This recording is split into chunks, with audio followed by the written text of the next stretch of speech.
आज की वीडियो में हम लोग करेंगे एक्सरसाइज 2.2 के क्वेश्चन नंबर 3 को डिस्कस। तो क्वेश्चन बढ़ते हैं। क्वेश्चन में क्या है, find the value of x in each of the following. यानी कि इस क्वेश्चन के जो गिवन पार्ट्स हैं इनमें से हम लोगों ने एक्स की वैल्यू क्या करनी है, फाइंड आउट करनी है। तो वीडियो को लास्ट तक देखने के लिए आप लोग चैनल को ज़रूर सब्सक्राइब करें। पढ़ते हैं क्वेश्चन नंबर 3 को, find the value of x in each of the following. यानी कि हमने जो गिवन पार्ट्स हैं हमें दिए हैं, उनमें से जो एक्स है जो वेरिएबल है उसकी वैल्यू को हम लोगों ने क्या करना है, फाइंड आउट करना है। तो पार्ट नंबर 1 देखें ज़रा, वो क्या है, log x 64 is equal to 3।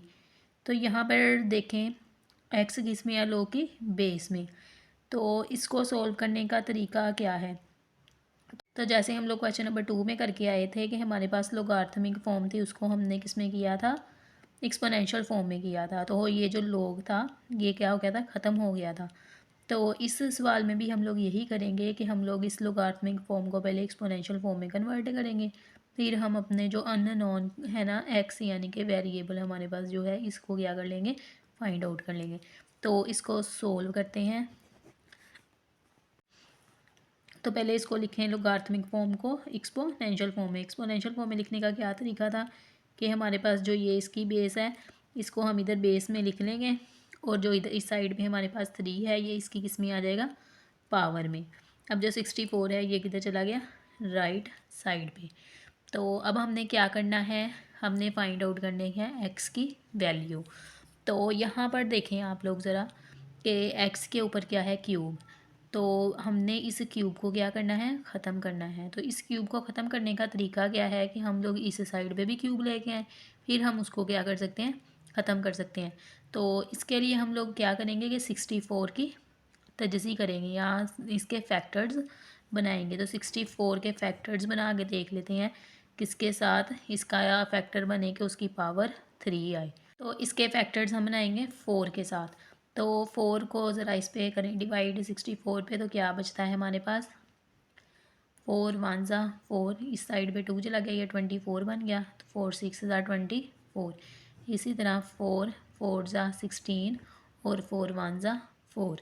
तो अब यानी कि ये 4 की पावर क्या आ गई, 3 आ गई। तो ये किसके फैक्टर बने, 4 के बने। यहाँ पे पावर 3 कैसे आई कि यहाँ पे हमारे पास जब हम फैक्टर्स बना रहे थे 4 कितनी दफ़ा आया, 1 2 3 टाइम। तो ये इसकी पावर आ गई। अब दोनों साइड पे क्या है, 3 है। तो अब हम इसे क्या कैसे ख़त्म करेंगे, इसके लिए हम करेंगे कि एक्स क्यूब को भी मल्टीप्लाई करवा देंगे 1/3 के साथ, इसकी जो पावर है 3। और इस साइड पे 4 क्यूब है, इसको भी 1/3 पावर के साथ क्या कर देंगे, मल्टीप्लाई कर देंगे। जो काम आप लोगों ने लेफ़्ट साइड पे करना है वही आप लोगों ने क्या करना है, राइट साइड पे करना है। इनको मल्टीप्लाई करवा लिया है, तो अब हम क्या करेंगे, इन पावर्स को कैंसिल, ये पावर्स आपस में क्या हो जाएंगी, कैंसिल। अब एक्स की पावर भी 1 आ गई और 4 की पावर भी क्या आ गई, 1। तो ये हमारे पास एक्स का क्या निकल आया, आंसर। अब जो हमारे पास पार्ट नंबर 2 है उसमें क्या है, log 5 1 is equal to X. तो इसको भी हम लोग ऐसे ही करेंगे कि अपनी लोगार्थमिक फॉर्म को पहले एक्सपोनेंशियल फॉर्म में कन्वर्ट करेंगे। तो यहाँ पे हमारे पास बेस में क्या आएगा, 5, और 5 की पावर क्या बनेगी, एक्स, ये वाली साइड। और इसी तरह जो ये log के सामने 1 है ये किधर चला जाएगा, ये आ जाएगा बराबर के इस साइड पे। तो अब यहाँ पे देखें हमारे पास पावर में है, तो हमने देखना है कि क्या हमारे पास दूसरी साइड पे पावर क्या है। तो जब हमारे पास पावर्स ऐसे सेम हो ना, तो बेसिस भी सेम, पावर हमारे पास तब सेम होती हैं जब हमारे पास बेसिस भी क्या हो, सेम हो। तो यहाँ पर देखें ज़रा, ये वाली जो बेस है ये 5 है, और यहाँ पे जो 1 है इस जगह पे 5 के सामने। तो इसके लिए हम लोग एक कंसेप्ट इस्तेमाल करेंगे जो हमने चैप्टर नंबर 1 में पढ़ा था। वो कंसेप्ट क्या था, वो ये था कि किसी भी शय की पावर जो है ना 0, वो किसके इक्वल आती है, 1 के इक्वल आती है। तो अब हम लोगों ने इस क्वेश्चन में अपने इस कंसेप्ट को क्या करना है, अप्लाई करना है। तो अब ये वाला कंसेप्ट कहाँ पे अप्लाई होगा, इस साइड पे अप्लाई होगा, क्योंकि हमारे पास जो वेरिएबल है वो पावर में है। तो हमने इस पावर को दूसरी साइड की पावर के क्या करना है, बराबर करना है। तो इसके लिए अब देखें ज़रा, अगर हमारे पास 3 की पावर 0 हो तो वो भी किसके इक्वल आएगा, 1 के इक्वल आएगा। इसी तरह अगर हमारे पास 4 की पावर 0 हो तो वो भी किसके इक्वल होगा, 1 के इक्वल होगा। तो अब हमने यहाँ पे क्या चाहिए, 5 चाहिए अपनी बेस में। तो हम लोग क्या करेंगे, 5 की पावर 0 लिख लेंगे।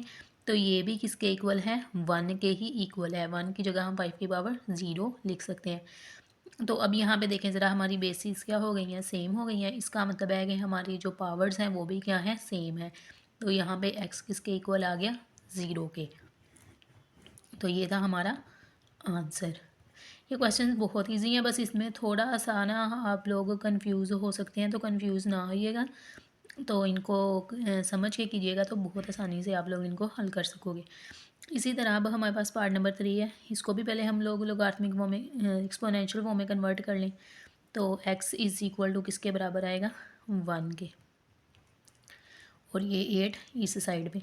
अब देखें x की पावर क्या है, 1 है। ये तो सिंपल है, x इज़ इक्वल टू 8। किसी भी चीज़ की पावर 1 उसी चीज़ के बराबर होती है। जैसे फॉर एग्जांपल अगर a की पावर 1 है तो वो किसके इक्वल आएगा, a के। 3 की पावर 1 है तो वो किसके बराबर आएगा, 3 के ही। इसी तरह x की पावर 1 थी तो वो किसके इक्वल आया, x के ही। तो जवाब हमारे पास किसके इक्वल आ गया, x इज़ इक्वल टू 8। तो पार्ट नंबर 4 को भी पहले हम लोग एक्सपोनेंशियल फॉर्म में कन्वर्ट कर लें। 10 आ जाएगा, इसकी पावर क्या आएगी, -3। और ये किसके इक्वल आएगा, x के इक्वल आएगा। अब देखें तो ज़रा, ये जो x है इस ये 10 की पावर -3 है। डायरेक्ट ही हमने अब इस वैल्यू को क्या कर लेना है, सोल्व कर लेना है। तो इसके लिए हम देखते हैं पहले कि इसकी पावर क्या है, नेगेटिव है। पावर को हमने क्या करना है, पॉजिटिव। तो पॉजिटिव करने के लिए हम इसको 10 की पावर 3 ऐसे लिख लेंगे, फ्रैक्शन में से नीचे ले जाएंगे, यानी कि डिनोमिनेटर में ले जाएंगे। तो ये पावर क्या हो जाएगी, पॉजिटिव हो जाएगी। अब इसे आगे मज़ीद सोल्व करना है। तो मज़ीद कैसे सोल्व करेंगे कि इसकी पावर को खोलेंगे। तो 10 की पावर 3 किसके इक्वल आएगा, 1000 के इक्वल। तो x किसके इक्वल आ गया, 1/1000। तो अब इसको हम लोग करेक्ट करके लिख लें, x इज़ इक्वल टू 1/1000। तो ये इसका क्या आ गया, आंसर। इसी तरह हमारे पास पार्ट नंबर 5। तो पार्ट नंबर 5 को हम लोग कैसे सोल्व करेंगे, बेस में लिखेंगे। अब 4 की पावर क्या आ जाएगी, 3/2। और x इसके क्या आ जाएगा, सामने। तो जैसे हम लोगों ने पार्ट नंबर 3 में किया था ना, हमने इसको क्या करना है, इसकी पावर ऐसी लेके आनी है कि जो हमारे पास ये फ्रैक्शन में पावर है ना, इस ये क्या हो जाए, ख़त्म हो जाए, यानी कि इसकी फ्रैक्शन क्या हो जाए, ख़त्म हो जाए। तो इसके लिए हमें पता है कि 4, अगर हम 2 की पावर 2 लें तो वो किसके इक्वल आता है, 4 के इक्वल आता है। देखें ज़रा, 2 की पावर 2 वो किसके इक्वल आएगा, 4 के equal, is equal to x। तो अब ये जो है 2 और ये वाला 3/2 आपस में क्या हो रहे हैं, मल्टीप्लाई हो रहे हैं। तो ये 2 इस 2 के साथ क्या हो जाएगा, कैंसिल हो जाएगा। तो पीछे क्या बचेगा, 2 की power 3 is equal to x। तो 2 की पावर 3 किसके इक्वल आता है, 8 के equal, is equal to x। तो इसको हम करेक्ट करके लिख लें, x इज़ इक्वल टू 8। तो ये हमारा क्या आ गया, आंसर। अब है पार्ट नंबर 6। तो पार्ट नंबर 6 हमारे पास है log 2 1024 is equal to X. तो इसमें भी हम यही कुछ करेंगे, 2 की पावर x आ गया, यानी कि ये जो बेस थी और ये इसकी पावर, इज़ इक्वल टू 124 1024। तो अब हमने क्या करना है, ये भी पार्ट आ गया हमारे पास। हम पहले पार्ट कर चुके हैं, उसमें भी हमारे पास जो वेरिएबल था वो किस में था, पावर में था। तो हमें जो दूसरी साइड वाली वैल्यू थी ना, उसको इस तरह सेट करना था कि बेसिस क्या हो जाए, दोनों साइड्स की सेम हो जाएं। जब बेसिस सेम हो जाएंगी तो पावर्स भी क्या हो जाएंगी, सेम हो जाएंगी। तो इसके लिए हम इसके क्या बनाएंगे, फैक्टर्स बनाएंगे। तो फैक्टर्स बना के देख लेते हैं। 1024, इसके फैक्टर हम 2 के साथ बनाएंगे। 2, देखें ज़रा, 2 5 ज़ा 10, 2 1 ज़ा 2, 2 2 ज़ा 4। इसी तरह फिर 2 के साथ 2 2 ज़ा 4, 1 इधर चला गया, 2 5 ज़ा 10, 1 इधर, 2 6 ज़ा 12। फिर 2 1 ज़ा 2, 2 2 ज़ा 4, 2 8 ज़ा 16, 2 6 ज़ा 12, 2 4 ज़ा 8। नेक्स्ट फिर 2 3,